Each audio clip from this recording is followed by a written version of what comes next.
Bom dia, good morning, buenos dias! Hoje começa a série de ícones históricos da história do Vasco da Gama. Vou contar em detalhes a história de cada um daqueles que construíram a história do Clube de Regatas Vasco da Gama. Aqui você saberá mais da história dos goleiros, os zagueiros, os meio-campistas, laterais e atacantes históricos, além de dirigentes e de curiosidades. Hoje contaremos a história de Adão Antônio, que marcou o primeiro gol do time de futebol do Vasco. E não é só isso, galera. Adão Antônio é até hoje considerado por muitos como o maior atleta da história do Vasco da Gama. Vem comigo conhecer a história mais linda do futebol mundial, porque o mundo é Vasco.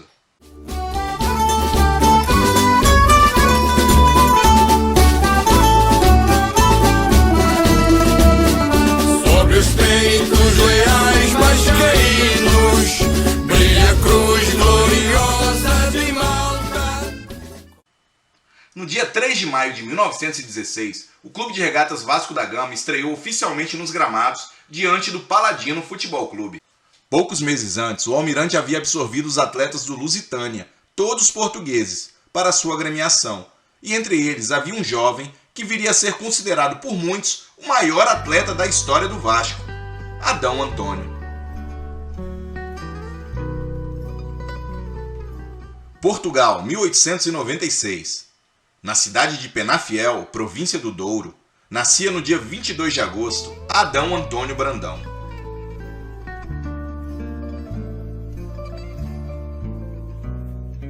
Filho do juiz de direito Francisco Manuel Pinto Brandão, o pequeno Tuja, como foi apelidado pela família, sempre foi um entusiasta das práticas esportivas.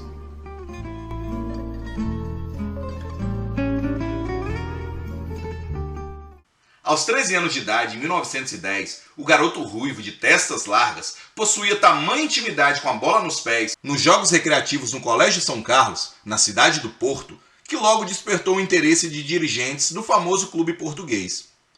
Diretores do Futebol Clube do Porto convidaram o miúdo para integrar os juvenis da equipe, onde permaneceu até 1911. Em 1912, o jovem Adão encerrou seu ciclo escolar, conhecido como preparatório, e decidiu se aventurar por terras canarinhas. O Brasil naquela época era visto como um país de oportunidades e de abundância, que cada vez mais atraía a comunidade portuguesa.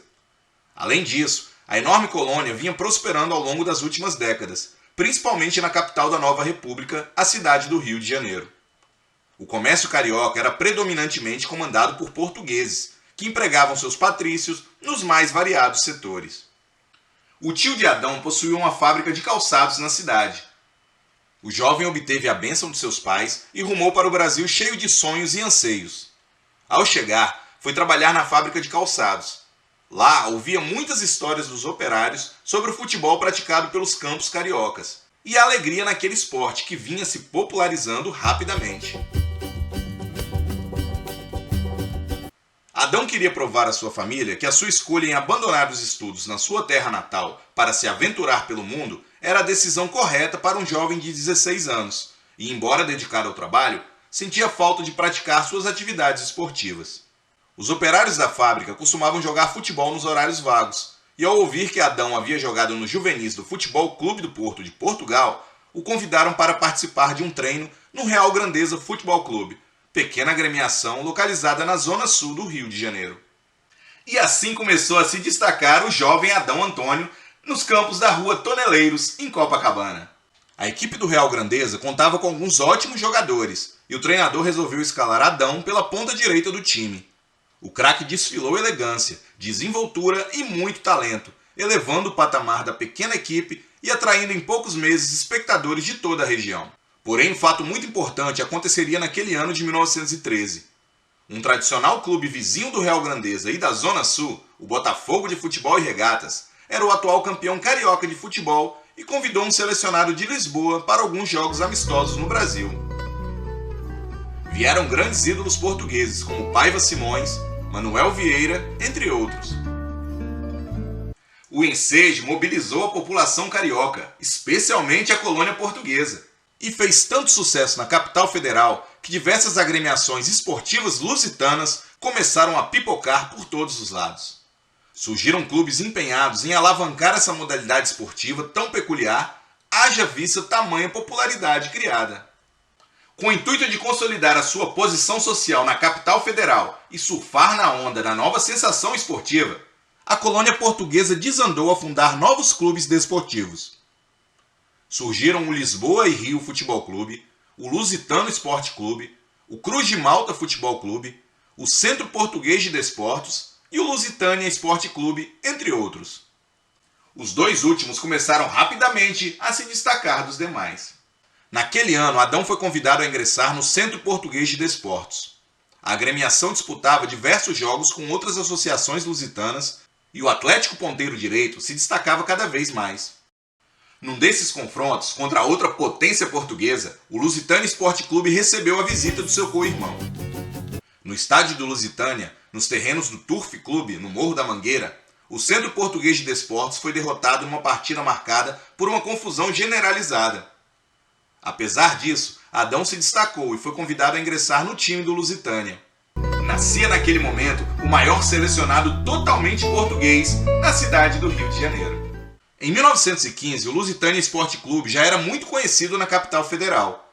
Com apenas 2 anos de vida, já havia alcançado grandes feitos na cidade, como vencer em 2 ocasiões o Paysandu, campeão carioca de 1912, e se sobressair sobre outras pequenas e médias agremiações cariocas. O craque Adão criava fama entre as agremiações, especialmente por causa da sua polivalência. Atuava como ponteiro direito, centro médio, médio direito ou esquerdo. O Lusitânia queria aparecer no cenário do Rio de Janeiro e buscou a afiliação junto à Liga Metropolitana de Desportos Terrestres, com o objetivo de enfrentar os grandes clubes da cidade. Ocorre que naquela época, os 2 clubes de origem portuguesa mais populares da cidade, tanto em quantidade de adeptos quanto de atletas, eram o Clube de Regatas Vasco da Gama e o Ginástico Português. O Lusitânia buscava ingressar na liga, mas não queria abrir mão de utilizar 100% de seus atletas. Na busca de uma parceria com o Ginástico Português, não obteve êxito, pois aquela agremiação não tinha interesse em abrir uma seção de futebol. Situação semelhante se passava com o Vasco da Gama. Em 1915, o clube era o principal clube náutico do Rio de Janeiro e os próprios atletas, tão laureados, não viam com bons olhos a intromissão do futebol no seio do clube.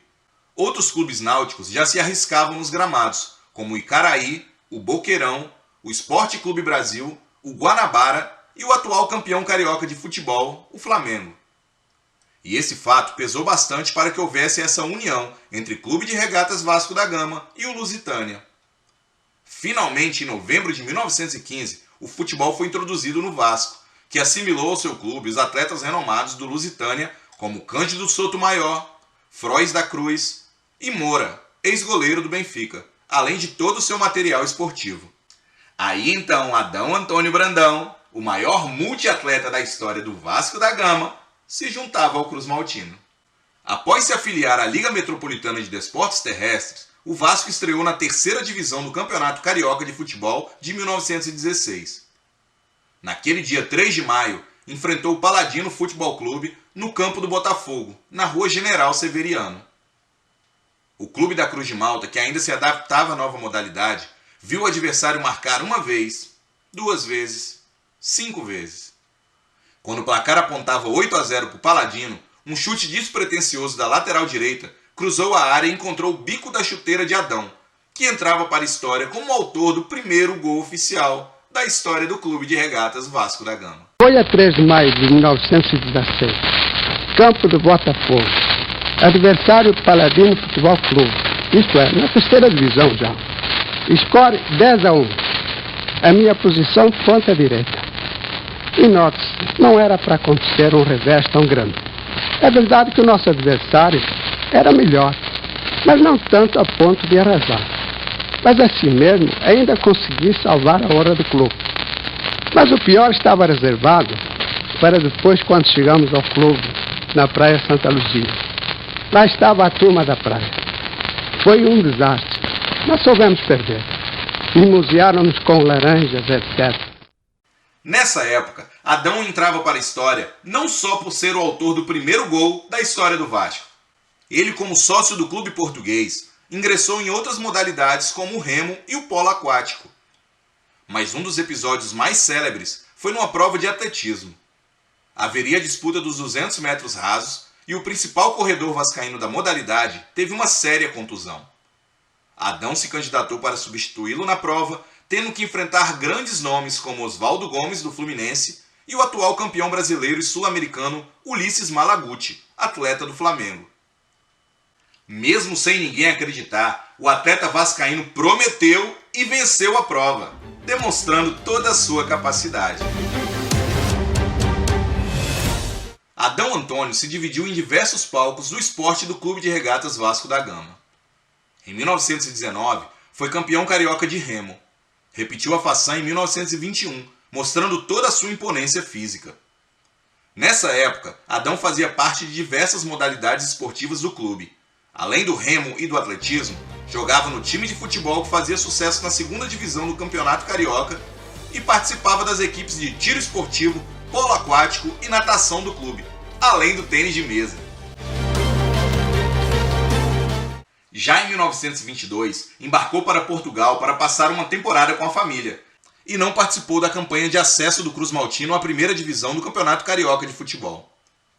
Por lá, se aventurou pelos campos na equipe do Boa Vista e depois pelo Porto, diante da seleção de Lisboa. Logo após, foi convocado para a seleção de Portugal, onde ficou no banco de reservas diante da seleção da Espanha. Ao retornar ao Brasil em 1923, participou da histórica equipe dos Camisas Negras do Vascão, campeões cariocas daquele ano. Atuou apenas em um jogo, pela segunda rodada do primeiro turno do torneio, na vitória por 3-1 contra o Botafogo. Mas ficou marcado na história como um dos heróis na luta contra o preconceito e desigualdade racial no futebol brasileiro e mundial.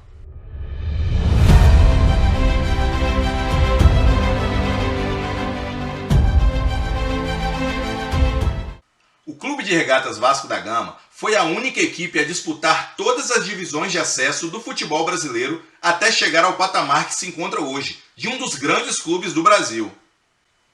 Pertenceu à terceira divisão, à segunda divisão e, consequentemente, à primeira divisão do Campeonato Carioca.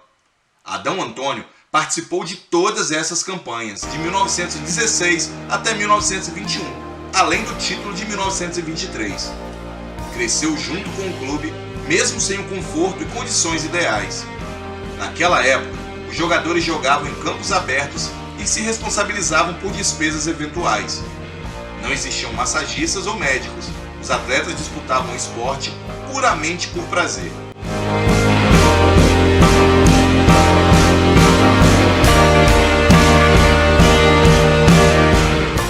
Adão Antônio Brandão representou o Vasco da Gama como ninguém.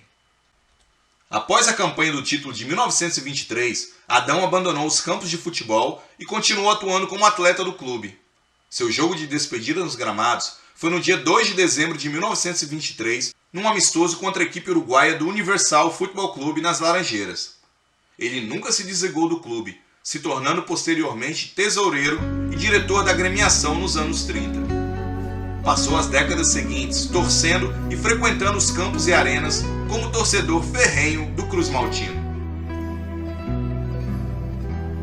No total, Adão Antônio conquistou 65 troféus para o Clube de Regatas Vasco da Gama. Ele era conhecido como um atleta de extremos.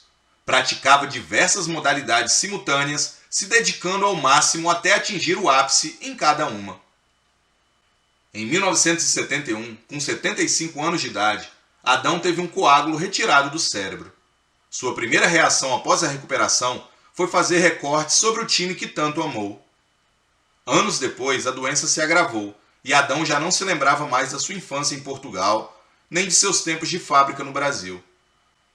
Mas ele jamais se esqueceu da cruz de malta envergada em seu manto.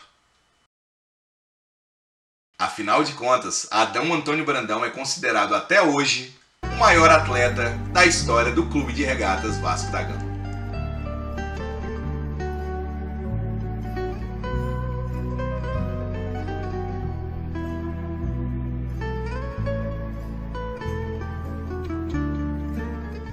Alô, torcida vascaína, você que está curtindo o canal, não se esqueça, dá aquele like, se inscreva e recomende para os seus amigos vascaínos. Traga o máximo de pessoas para conhecer a história mais linda do futebol mundial, a história do Vascão. Ao Vasco tudo, o Raiô, bonjour, buongiorno.